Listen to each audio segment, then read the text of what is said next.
Shalom dan selamat pagi. Perkenalkan, nama saya Santi dari kelas B PAK NIM 10201966872. Baik, terima kasih atas kesempatan yang telah diberikan kepada saya untuk menjelaskan sedikit materi tentang taksonomi variabel pembelajaran, strategi pembelajaran, dan contoh perbedaan antara metode, strategi, dan pendekatan pembelajaran. Tanpa membuang-buang waktu, kita langsung masuk ke dalam materi. Kita masuk pada bagian yang pertama, yaitu taksonomi variabel pembelajaran.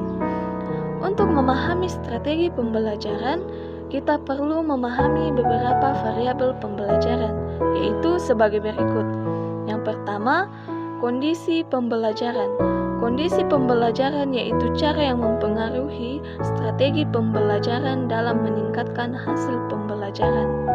Ada 3 kelompok kondisi pembelajaran, yaitu yang pertama, tujuan pembelajaran yaitu pernyataan tentang hasil pembelajaran yang diharapkan.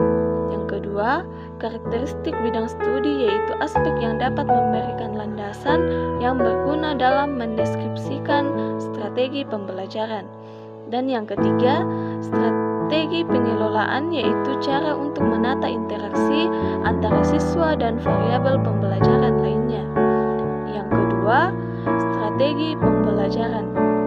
Strategi pembelajaran merupakan cara yang berbeda untuk mencapai hasil belajar. Strategi pembelajaran meliputi 3 bagian, yaitu yang pertama, strategi pengorganisasian yaitu cara untuk menata isi suatu bidang studi yang berhubungan dengan pemilihan isi atau materi, penataan isi, dan lain-lain. Yang kedua, strategi penyampaian yaitu cara untuk menyampaikan pembelajaran pada siswa. Dan yang ketiga, strategi pengelolaan yaitu cara untuk menata interaksi antara siswa dan variabel pembelajaran lainnya. Yang ketiga, hasil pembelajaran. Hasil belajar yaitu semua efek yang dijadikan indikator tentang nilai yang meliputi keefektifan, daya tarik, efisiensi. Selanjutnya, kita masuk pada bagian yang kedua, yaitu hakikat strategi pembelajaran. Ada beberapa perbedaan istilah strategi pembelajaran, yaitu yang pertama, pendekatan pembelajaran dapat diartikan sebagai titik tolak atau sudut pandang kita terhadap proses pembelajaran yang merujuk pada pandangan tentang terjadinya suatu proses yang bersifat umum, yang di dalamnya mewadahi, menginspirasi, menguatkan, dan melatar metode pembelajaran dengan cakupan teoritis. Pendekatan pembelajaran terdapat 2 jenis pendekatan, yaitu yang pertama, pendekatan pembelajaran yang berorientasi atau berpusat pada siswa. Yang kedua, pendekatan pembelajaran yang berorientasi atau berpusat pada guru. Yang kedua, strategi pembelajaran merupakan rencana tindakan termasuk penggunaan metode dan pemanfaatan berbagai sumber daya atau kekuatan pembelajaran. Yang ketiga, metode pembelajaran adalah cara yang digunakan untuk mengimplementasikan rencana yang sudah disusun dalam bentuk kegiatan nyata dan praktis untuk mencapai tujuan pembelajaran. Yang keempat, teknik pembelajaran adalah cara yang dilakukan seseorang dalam mengimplementasikan suatu metode secara spesifik.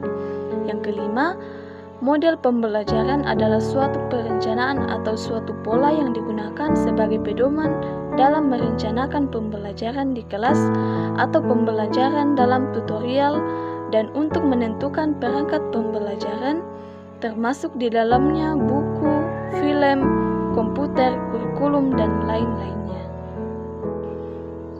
Selanjutnya kita masuk pada bagian yang ketiga, contoh perbedaan metode, strategi, dan pendekatan pembelajaran. Contoh metode pembelajaran. Metode pembelajaran dijabarkan ke dalam teknik dan gaya pembelajaran. Teknik pembelajaran adalah cara yang dilakukan seseorang dalam mengimplementasikan sesuatu metode secara spesifik.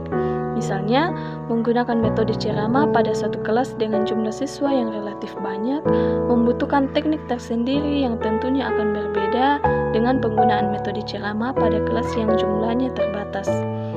Taktik pembelajaran adalah gaya seseorang dalam melaksanakan metode atau teknik pembelajaran tertentu yang bersifat individual.